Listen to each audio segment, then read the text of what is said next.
미국의 3대 학회 중에 하나이자 120여 개국이 참가하는 2021년 미국 암학회가 오는 4월 10일부터 15일, 그리고 5월 17일부터 21일까지 두 차례에 걸쳐서 온라인으로 진행이 됩니다. 항암 시작을 개발하는 국내 제약 바이오 업체들에게는 그동안의 성과를 전 세계에 알릴 수 있는 중요한 행사이고, 또 결과 발표 그 내용에 따라서 주가가 강력한 상승의 모멘텀을 받기도 하기 때문에 그 참여 기업들을 우리가 체크해 볼 필요가 있겠죠. 자, 그래서 오늘은 우리가 주목해야 되는 2021년 미국 암학회 관련주들에 대해서 정리해 보는 시간을 갖도록 하겠습니다.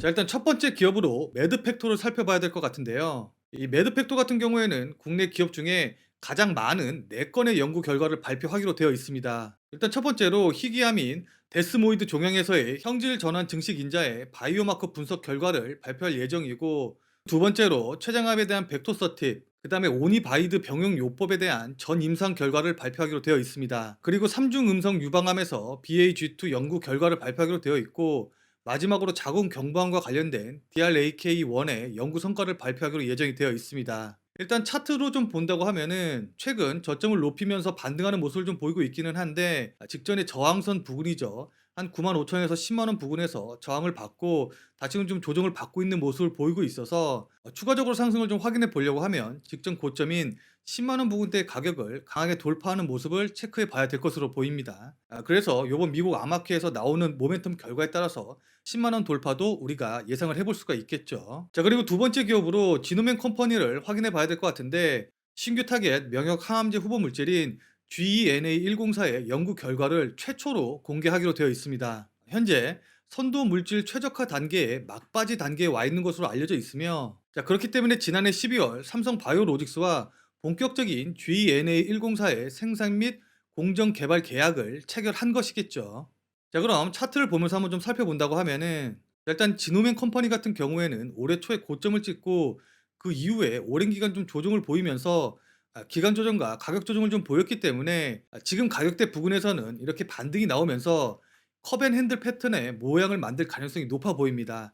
그렇기 때문에 현재 주가 자리 이하로 빠지지 않는다고 하면은 관심을 갖고 지켜볼 필요가 있겠죠. 자, 그리고 한미약품 같은 경우에는 미국 파트너사죠 스펙트럼을 통해서 호중구 감소증 바이오 신약인 롤론티스 및 항암 신약인 포지오티닙의 주요 임상 데이터를 공개할 것으로 알려져 있는데, 기술적으로 좀 본다고 하면은 지난 1월 말에 고점을 찍은 이후에 지속적으로 좀 조정을 받으면서 하락을 해주고 있기는 하지만은, 직전에 갭을 만들면서 상승을 해줬고 이 갭을 무너뜨리지 않으면서 현재 지지가 나오고 있기 때문에 기술적으로 놓고 본다고 하면 추가적으로 상승을 할 가능성이 굉장히 높아 보이는 자리라고 볼 수가 있습니다. 자, 그렇기 때문에 이번 암호화폐 관련 모멘텀이 주가에 어떤 식으로 반영이 되는지 꼭 체크해 볼 필요가 있겠죠. 자, 그리고 에클룬 같은 경우에는 세포 치료제죠.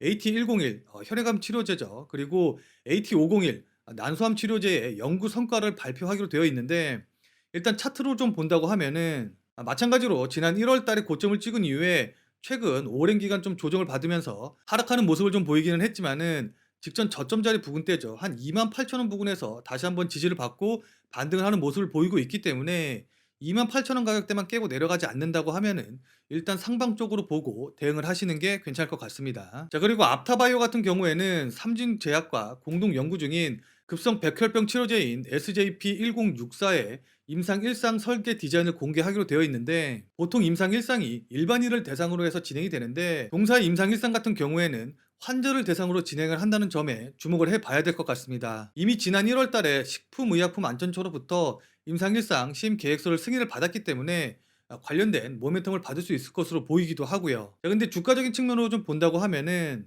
저점을 5만원, 그 다음에 고점을 한 6만 5천원 정도로 잡게 되는 이 박스권 안에서 움직이고 있기 때문에, 일단 주가적인 측면에서 추가적으로 상승을 좀 확인해 보려고 하면은 박스권의 상단 부분이죠. 6만 5천원을 돌파하는 흐름을 확인을 해 봐야 될 것으로 보입니다. 자, 그렇기 때문에 동사의 주가가 6만 5천원을 돌파하는지 먼저 확인한 이후에 접근하시는 것도 좋은 전략이 되겠죠. 자, 그리고 마지막으로 파메신 같은 경우에는 면역 항암 후보 물질인 PMC309의 전임상 결과를 발표하기로 되어 있는데, 현재 항비스타 기전을 보유한 물질 중에서 허가된 약물이 없기 때문에 학회에서 높은 관심을 받을 것으로 예상이 되고 있습니다. 기술적인 측면으로 좀 살펴본다고 하면은 마찬가지로 1월 달 부근에 이제 고점을 찍은 이후에 지속적으로 하락하는 움직임을 좀 보이고 있는데 한 18,000원짜리 부근에서 저점을 지속적으로 형성을 하고 있기 때문에 이 18,000원짜리 부근에서 지지를 받고 다시 한번 반등을 해줄 수 있을지 이 부분을 체크하시고 대응을 하시는 게 좋아 보입니다.